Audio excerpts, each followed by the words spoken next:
Hi guys, okay, now we're going to do the debris shelter. This is part 2 in the shelter series. In the first part we dealt with zero shelter, where I ain't got time and ways that I could take shelter. In this one we're going to create a debris shelter. Now, let's understand there is a difference, at least in my definition, between a shelter and a hut. Okay? A debris shelter means I am going to shelter in it, which means I'm just going to sleep in it tonight. Tomorrow morning at daylight, I'm up and I'm gone. I'm getting out of here. I am not going to be staying here. So I want to use a minimum amount of resources, a minimum amount of calories on my part to create it. A debris hut is big enough for me to sit up in, actually cook or do something in. That's a hut. That's a longer term shelter. Now suppose I've got into the back country somewhere where I've got in here and I've broken an axle or something on my vehicle and I've got no cell service and I got to wait for somebody to find me. It might be several days. A debris hut makes more sense then, because I'm going to be using this shelter probably 2 to 3 to 4 days, as opposed to a true survival shelter, which I'm going to sleep in one night, a matter of hours, and I'm going to get up and I'm leaving. So I don't want to have to build something bigger than I need. I don't even want to be able to set up in it. I want to be able to lay down and scoot under it to be able to stay warm and be insulated. Beyond that, that's all I need.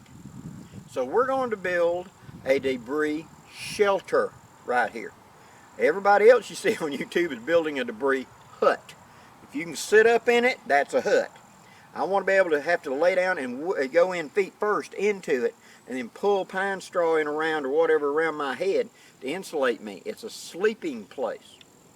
Now, you're going to build this. Let's not waste calories or resources. So first, pick your site.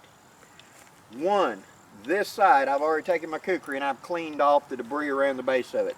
This is going to be where I'm going to anchor my shelter to. I want this elevated ground. I do not want swampy or wet ground. So I've come up kind of toward the top of a hill right here. And I've got good drainage away from me.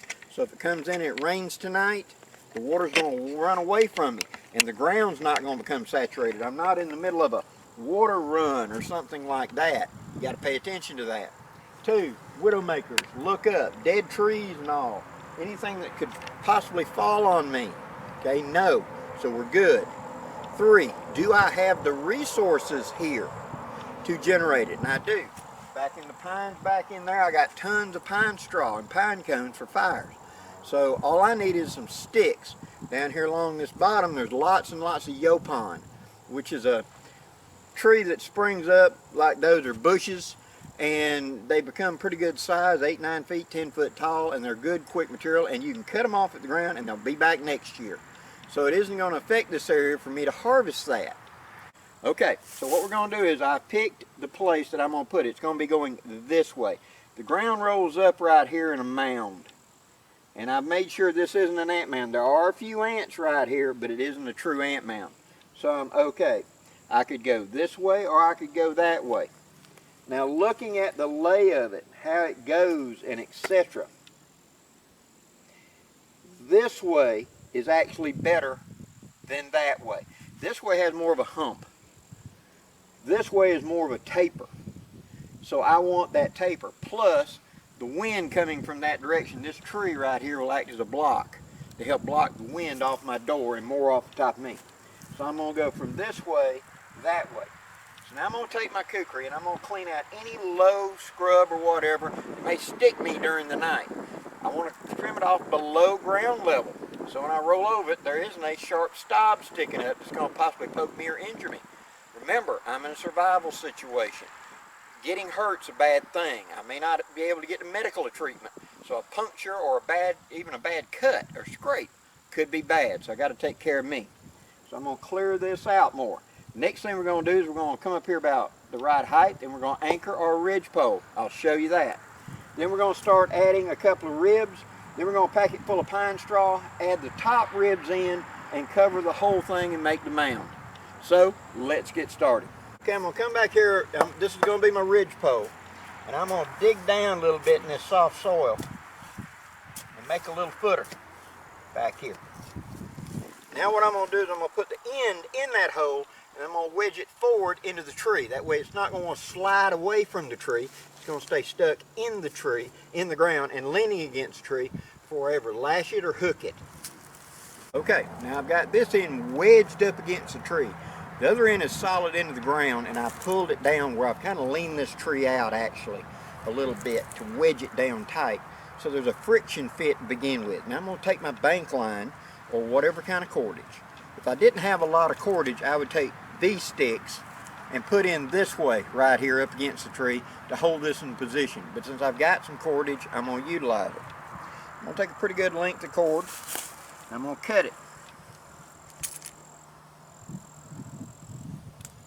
Because I'm not coming back to this. As soon as I get this done and built, I am not going to be reclaiming this. I'm going to be moving on.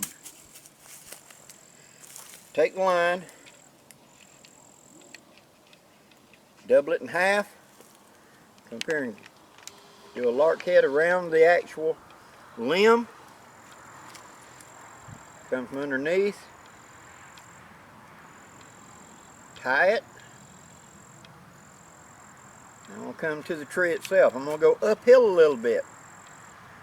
I'm going to take and I'm going to put about 3 wraps, pull it tight, saw it back and forth a little bit. I'm going to tie it off. I'm going to take that loose end, I'll come back around here to the front, tie it again. That way there's no way that's going to untie itself. This is tarred bank line, so there's no way it's going to untie itself. And that's going to stay there. Now I could secure this in several different ways. If I had something that's kind of slick, I could put 2 sticks on either side that come on up here to the tree and lash them sideways together. This is an important joint. I want to make sure this does not fall because this is going to hold the weight of my shelter. It isn't horrible heavy, but still I don't want this falling down on me during the night. So I've leaned the tree, I've loaded this where it's tied up against the tree. So if a storm comes up, my tree moves a little bit, it still will stay anchored in place. Okay. Alright. What I'm doing now is taking, I could do this with a digging stick, but I'm starting to do a little trench. Now what that is where I can take the end of my stick and put it down into that softened dirt trench so it's actually a little bit below ground level. So that as I stick, the bottoms ain't going to run away from me. They're held in place. All you got to do is just stick and lean and make a V in the dirt if you're going to put the end of the stick in. Helps a lot. A lot of people make the mistake of when they're building these, they don't do something at the bottom and you get the weight on it and the bottom of the stick wants to slide and everything wants to just take off and run it. You want the bottom anchored so that it's holding the weight onto the ridge pole and not sliding down so easy. Okay, now I've got my basic ribs on here. Now as you can see, there's lots of big gaps. That's fine. All I want is a shelter low enough and big enough for me to get into and kind of curl up. This is cold weather. I have to build this for warmth. Now the walls are kind of steep on this, so I'd have to have a huge pile of debris out here, wouldn't I? What I'm going to do is I'm going to now get out here and I'm going to take brushy tops and add over the top of this. When you clear all this out and you're harvesting these trees, you're going to end up with these. And these brushy tops are exactly what I want, because I'm going to take them now and put them with the limbs going uphill up here. So I stick them in with the limbs going uphill. So when I pile my leaves or my pine straw in here, they cup them and it pulls it down toward the frame instead of running away.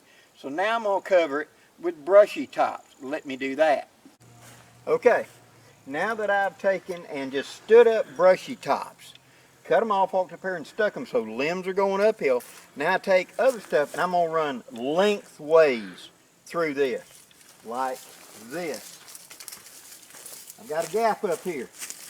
What I'm going to do, I'm going to put this over it, going lengthways, long stuff, back through these V's, stick them in the bottom, pull it, stick it underneath, hook it back in. So when I go to piling on my leaves or my filler here in a minute, it will stick and grab it, okay? Doesn't hurt to stick a couple into the inside like that. Now, stuff is gonna pour through. Yes, it is. That's good. That's adding insulation to the inside, because when I get done, I want a tunnel that I can wiggle my feet into. I want it just above me all the way around. It's a sleeping hut. It's not a hut to sit up in, it's a sleeping shelter. So that whenever I get this all piled up, I'll have my fire straight out here in front of me. I'll sit in front of it.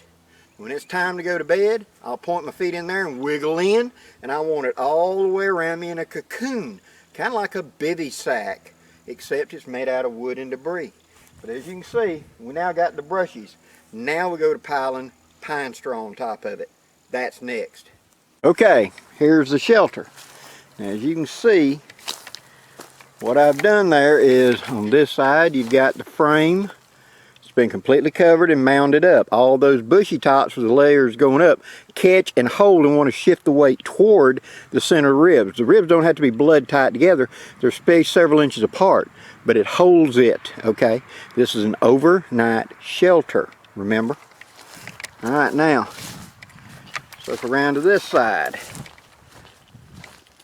so you can see the height of it and etc.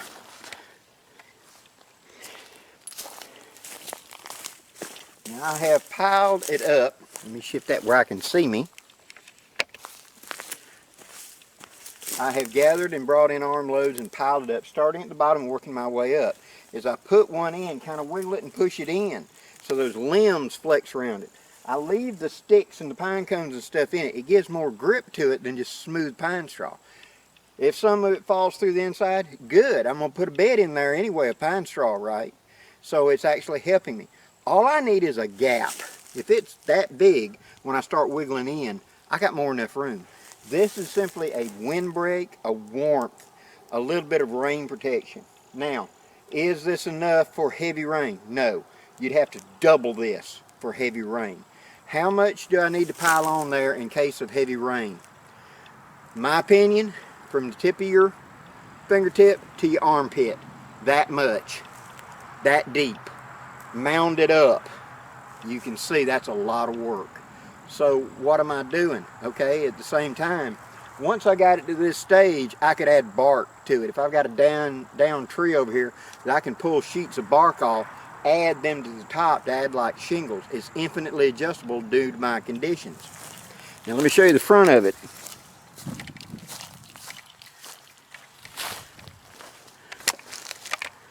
Okay, I'll give you a close-up inside in just a minute. Yeah, there's a little pinhole light every so often. No big deal. A little bit of light, but other than that, it's fine. Now, I would make a deep bed in here. I'm not, because I'm not going to be sleeping in this. But I'm going to show you me getting into it. The way to get into it is you turn around and you come in backwards, like this.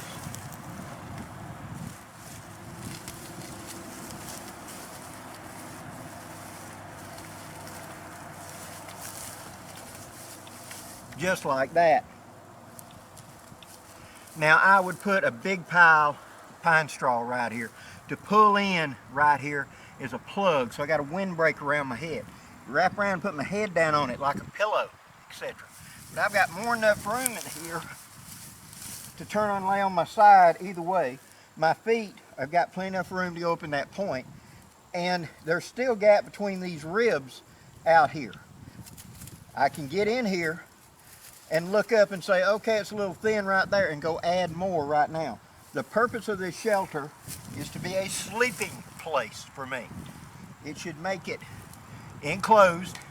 It should knock the wind off of me, protect me, and if it's for rain, I got to double or triple the layer in order to get more rain protection. But as a warmth, I want small. so that my body heat will heat this up. A big shelter, I can't. So this way it's only a few inches up to where you're getting to the straw and stuff above my head. It's warming, so my heat rising is kind of trapped in here. I want to pull, like I said, as much pine straw in here as I can to block this off. I might run something across here where the opening is only this tall to back into it. This is a true survival shelter. This is a debris shelter. Now a debris hut would be one that would be big enough for me to sit up in the front and have room for gear and etc. That ain't this. This one I got to crawl in and out of.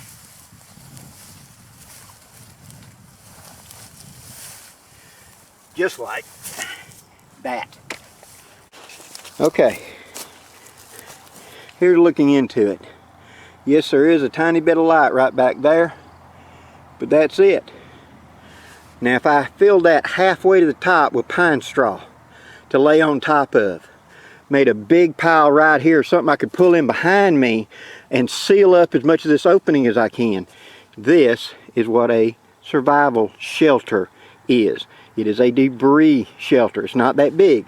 But you look at the gaps. Look how far apart and how them bushy heads are holding all that stuff. Would it hold in a heavy storm? No. You'd have to do a lot more work. You'd have to add to the outside. Once you've got this done like this, and you've got your layer on, see how I leaned a couple of sticks on?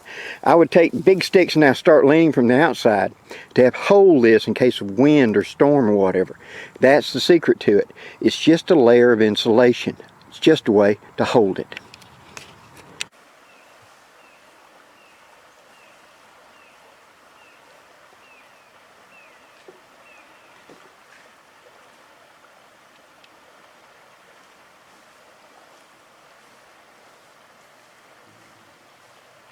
Okay, now that we've built the shelter, let's talk about the shelter a little bit and how this applies to the construction of any of these shelters. Okay, but like Socrates said, first let us define what we're talking about. We're talking about a survival type of debris shelter. Now, for my definition, a shelter is 24 hours. A hut is 72 hours or more. The difference is how much time and effort I put in because of my perceived need and how long I'm going to be using this. A shelter is built because I've got out here and I've got stuck. And I don't have a tarp or anything with me, but I do need some sort of cover. Now in zero shelter that we covered in the first video, we talked about when I have nothing, okay? But I don't have the time to build anything because I got stuck after dark or whatever.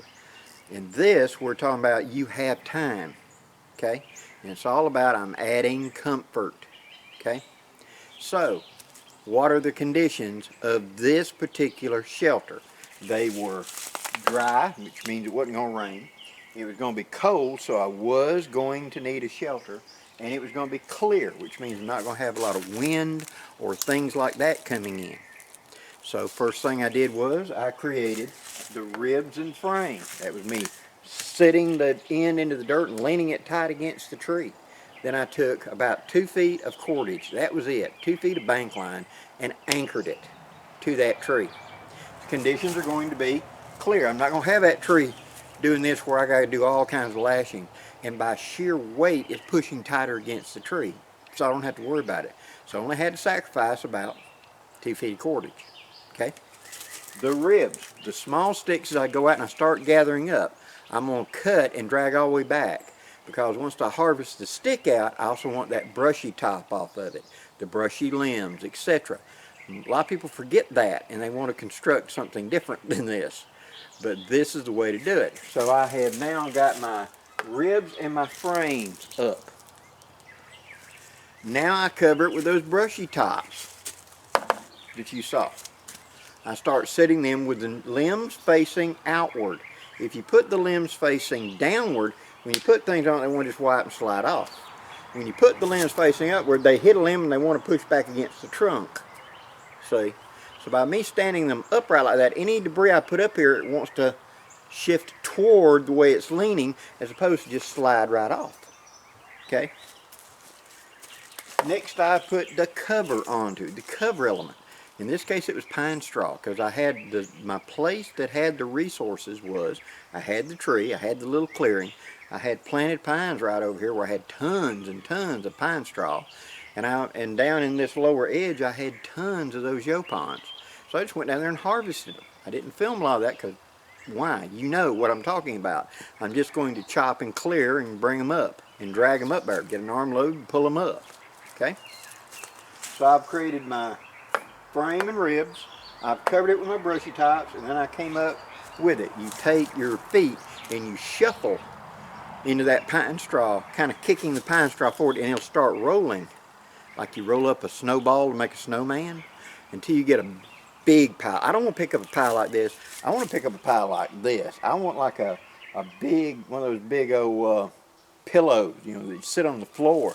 That size is what I was scooping up, big old huge arm load like this, and then carrying it up there and dumping it until I had enough. It took me several trips, but I was able to get enough to cover it. After I had covered the element, I have my frames, I have my bushy top, and I have my cover. Then I would put my bed to the inside, pull out any sticks or whatever that's going to cause me, and fill that thing up. I'm not building a house, I'm building a sleeping shelter. I want to wiggle in there and I want pine straw on top of me as well as below me. I want to be able to wiggle in there and rake it over me because I ain't got no covers, remember. The only reason I'm building this is I didn't bring gear. I do not build one of these and got a tarp to waterproof it and got a sleeping bag to use in it. It's a waste of time. I want to build the shelter if I've got to, and in this scenario I had to. Okay, so a shelter is going to be 24 hours because in the morning when I get up, I'm out of here. Now what does it cost me? Time and about 2 feet of cordage. That's it. That's all it cost me to build that shelter, and I could reclaim that cordage if I wanted to. If I wanted to use a bushcraft zip tie of a Canadian jam knot out of paracord and cinch up my ridge pole to it, it'll work just as good, and when I got done I could untie it and drop everything and just walk off because I'm leaving. This is not a permanent shelter. This is something to sleep in tonight. It's a hotel for the evening. It's a bush hotel, as an old gentleman used to call it one time I knew. He called it a bush hotel.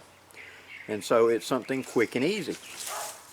Now let's look at the conditions. They were dry, going to be cold, and going to be clear. Let's change that. It's going to be wet.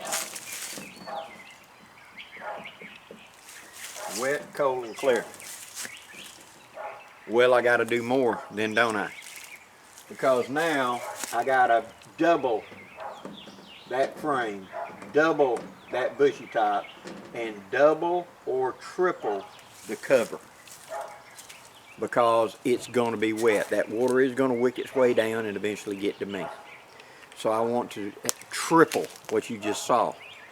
I'm going to build the frame exactly the same, but I'm going to put a lot more ribs in there. I'm going to put the brushy tops on there, but I'm going to add a lot more brushy tops. Okay.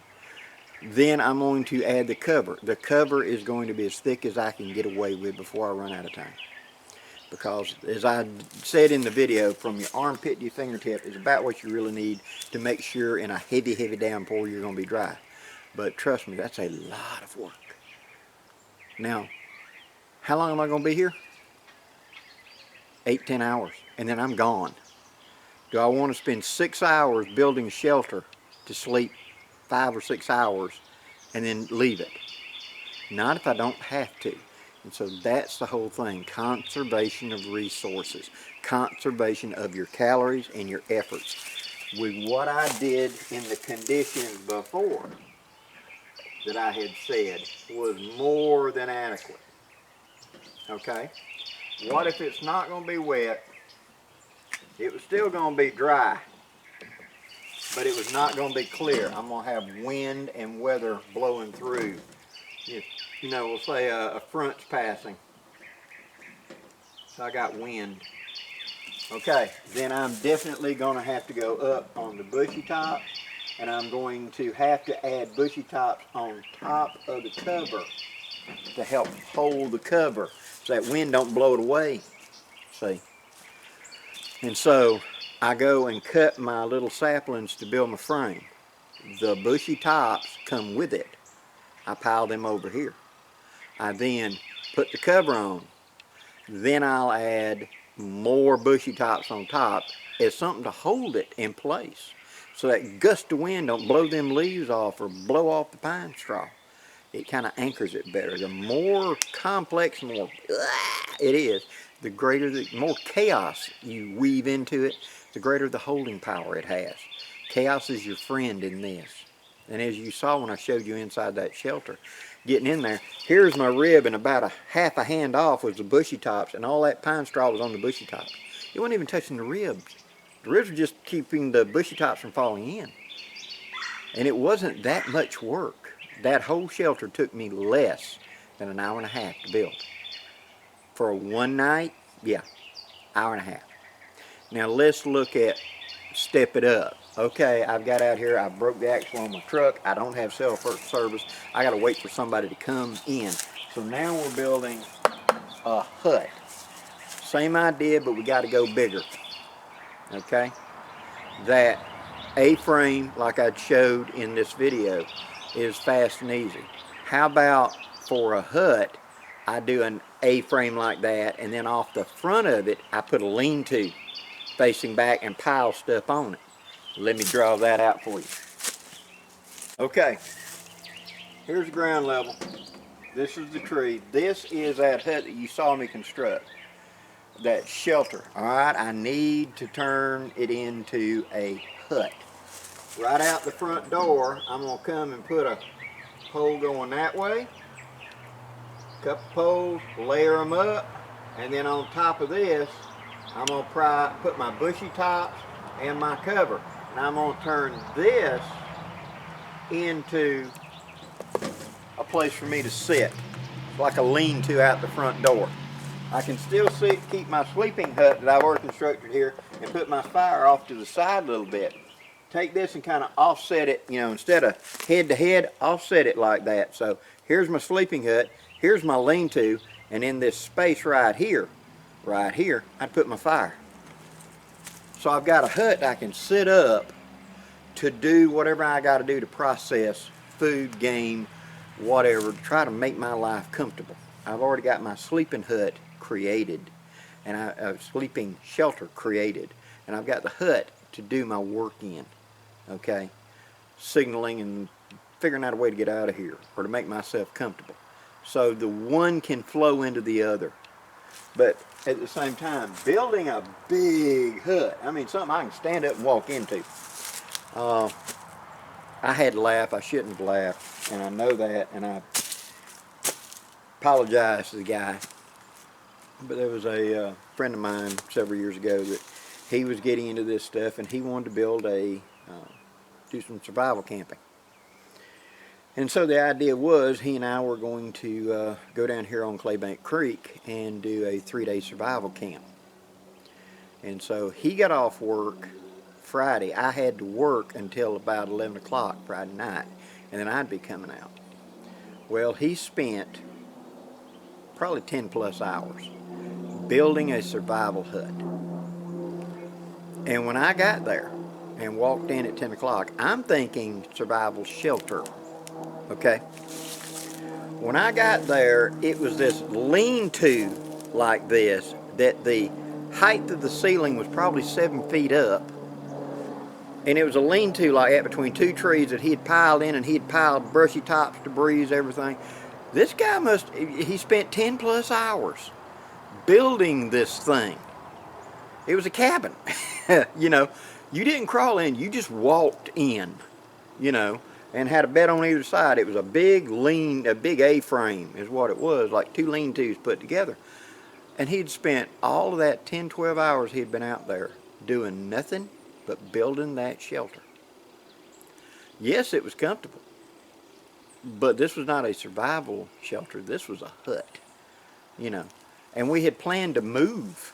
You know, we were going to spend the night here and get up tomorrow and go to another place and from scratch build the next shelter. That was the idea. That was the challenge of it, having to move and build shelters.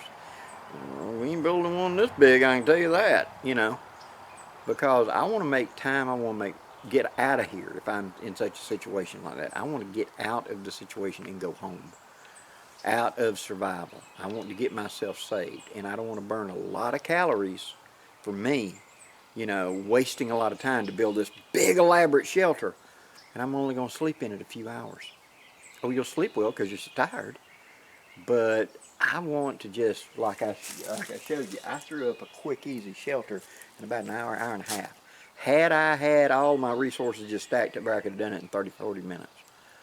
But I didn't. I had to go gather my resources. I found a place that had the resources. But with my kukri, it was quick and easy to go out and just harvest, kick up, roll up, get the big arm loads.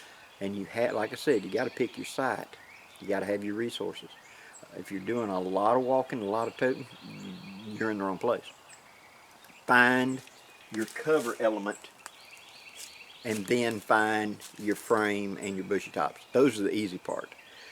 Finding the yopons, the little scruffy bushes or things, I can get a big arm load of them, take my belt off, hook to them, and make something to drag and drag. I mean an arm load of them behind me to wherever the cover element is.